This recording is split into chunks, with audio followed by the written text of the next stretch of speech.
आज चाहिँ हामी छुमिझङछुप दामनको डाँडामा अवस्थित छुमिझङछुप गुरुम्बुछेको नेतर्फ हामी जाँदैछौँ। उहाँहरू पनि आउँदै हुनुहुन्छ।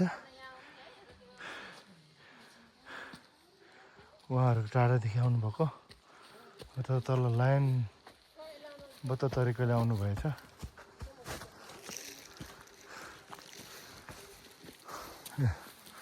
लुङ्गा पनि टाँगेर हामी केही समयपछि फर्किनेवाला छ। Hello good afternoon.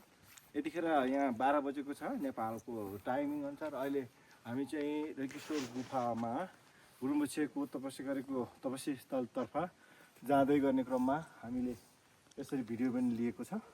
यसरी यो जङ्गलको भिडियो लिँदै जाँदाखेरिको हामी क्रममा चाहिँ साँच्चै यति रमाइलो र मनोरञ्जन दृश्य देखेर यहाँ कैद गरेको। यहाँहरूलाई यदि यो भिडियो मन पर्यो भने, यो यहाँको दृश्यहरू मन परेछ भने प्लिज सब्सक्राइब र सेयर गर्न नभुल्नु होला। Thank you so much.